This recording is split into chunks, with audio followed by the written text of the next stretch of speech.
Let's talk to Henry Bolton, who is, of course, international border specialist. He's got an OBE as well. I'm reading a fascinating piece in the Times today, Henry, on the news that we've gone up over the 100,000 mark, and a new record was made yesterday. The Greeks, apparently, are starting to push boats back physically and pushing them into Turkish international waters, so the Turks are having to rescue them. Now, how is that allowable if we can't do it and push our lot back to France? Well, Mike, there is a bit of a difference. The weather conditions are different, and the type of vessels that the migrants are using is different.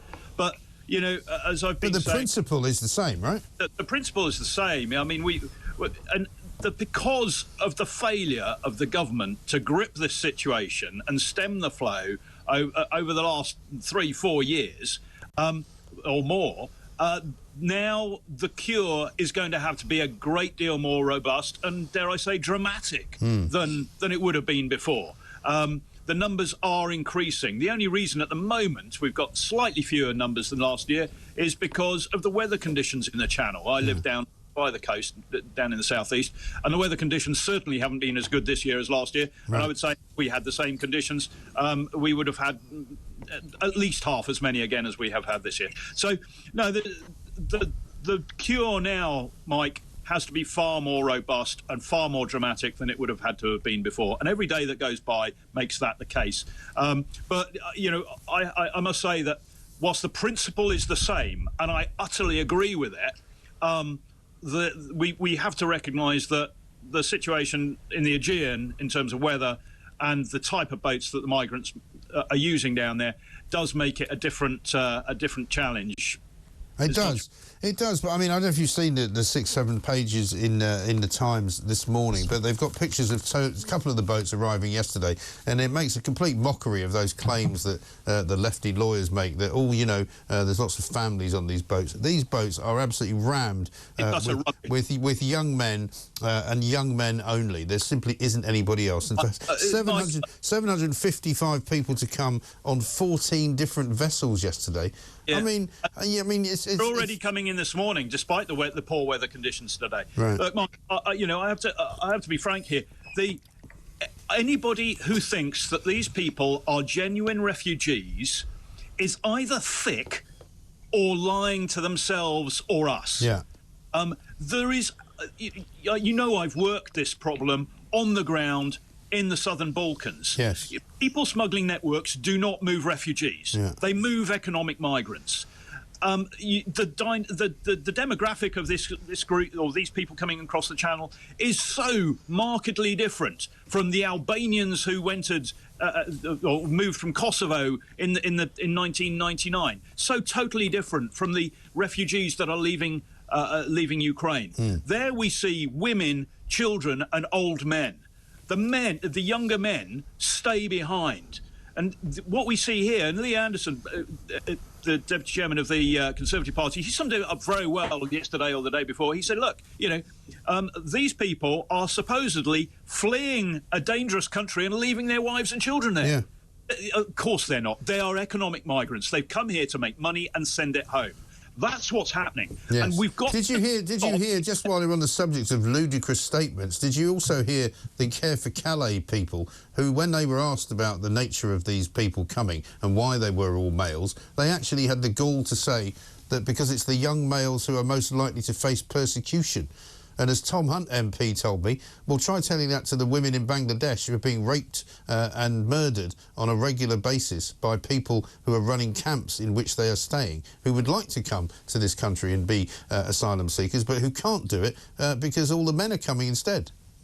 Indeed.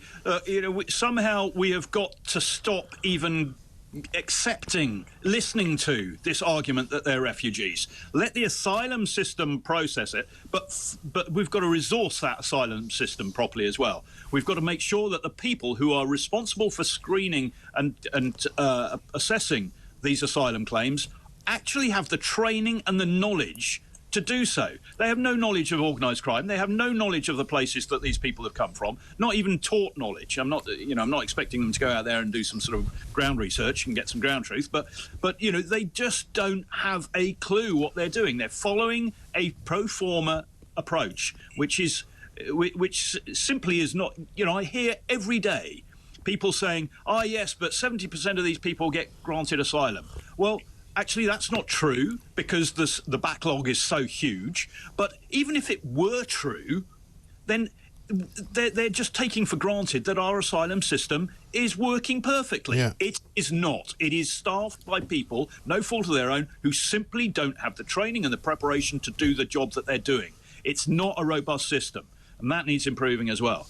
I mean, you put these people in charge of any business and that business would fail. You know, if you put them in charge of the passport control section of Britain and somebody came in and said, oh, I'm sorry, I haven't got my passport with me, is it all right if I just come in anyway? Then, oh, you're right, then, fine. Well, technically speaking, you shouldn't really, but I'll let you in on the basis that, you know, it's just a mistake. That seems to be the way they operate. Imagine putting them in charge of the sort of the door at a nightclub. You know, you get people who are turning up absolutely smashed out of their brains carrying a bag of heroin.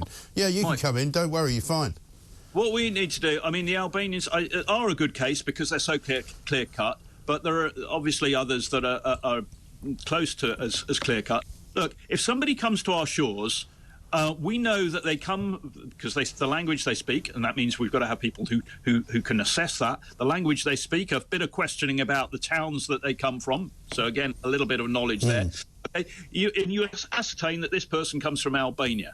Fine. Maybe they say they come from Albania. Maybe they don't speak any other language. All right? But we don't let them transit our immigration controls. Right. We return them from there. Now, that's where I think the barges have a role. As a temporary holding facility for that screening, it might, you know, and welfare and health check and so on. Yeah.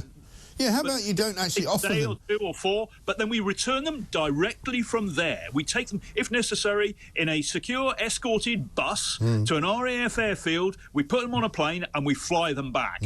I mean, the idea that we bring them in, then we accommodate them, and then we start to assess them then is utterly ludicrous. That is not securing your borders, Mike. Of course it's not. And also the idea that they're sort of offering them the opportunity to go and lie in a bunk bed in the Bibby Stockholm and they don't fancy it because for one reason or another they either don't want to get on a bus or they're frightened of the water or it reminds them of an ISIS prison camp. I don't really care about any one of those excuses, but it shouldn't be an option, should it? No, that infuriates... No, it shouldn't be. But that as well, you know, we've got some of these NGOs, these charities and so on, and others, and activists who are complaining that it's inhumane. There's a new group that started up on Twitter today trying to campaign on the basis that the Bibby Stockholm is inhumane. The Bibby Stockholm was a hotel in Stockholm. Yes. The Bibby Stockholm is a great deal more spacious and comfortable than the accommodation that we put British servicemen and women in the Falklands for about 10 years. I mean, you know, where were these voices? I had an apartment in New York. I had an apartment in New York in the 80s that was less well appointed, I can tell you. And it was more expensive as well.